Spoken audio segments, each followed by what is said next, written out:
we unwrapped all of our fruit and veg and we just sold it loose and sales dropped 30%.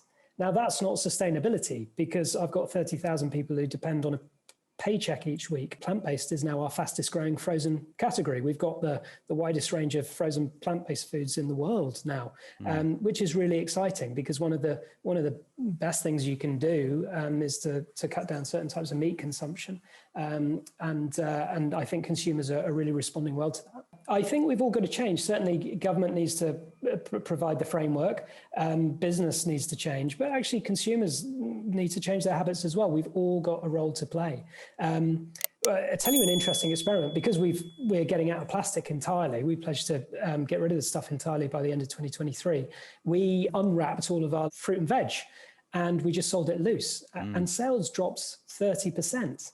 Now that's not sustainability because I've got 30,000 people who depend on a paycheck each week and we can't tolerate a sales drop of 30%. And what I learned from that is our customers, they love pre-packaged convenience. They just want to get in and out as quickly as possible. And that's that. But we've got to iterate and we've got to keep trialing and testing. So now we're wrapping our fruit and veg in cardboard. So it's pre-packaged, but not in plastic. And that seems to be working really well. So it's about trialing and testing and iterating. So sales of fruit and veg fell by nearly a third when you made them loose rather than wrapped up in plastic. Yeah. What does that say about human psychology? I mean, well, I'm asking for a friend here because I know I'm a bit biased towards prepackaged fruit and veg. And it's like, am I really that lazy? I can't be bothered to pick up 3 bananas and put them in a paper bag rather than 4 bananas in a plastic bag? Adam, you're just a very busy man. That's true too. Right. That's true too. But I think that's the point. And we've got to reframe environmentalism.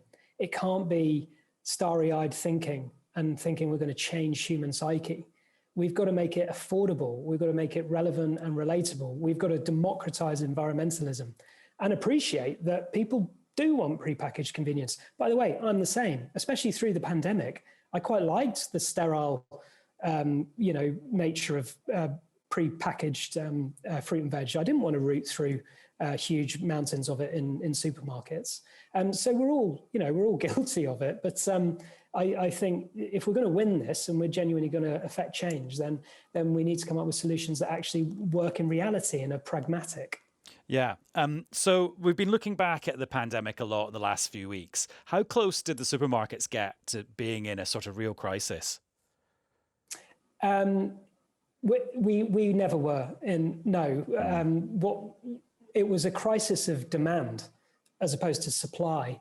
So those empty shelves were purely because we had Christmas levels of sales suddenly overnight, where the nation went on a frenzied panic buying spree, which often meant that others went without. But it was purely about filling our supply pipe enough, because the moment we put toilet roll on the shelf, it would suddenly get whipped away by the next customer.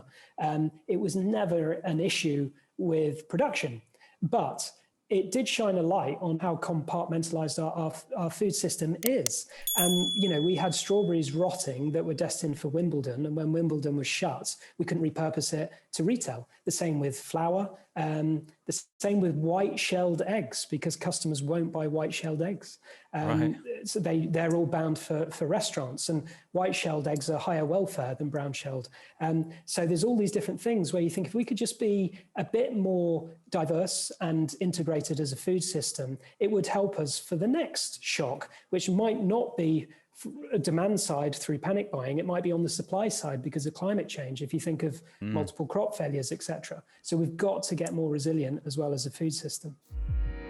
BBC Sounds. Music, radio, podcasts.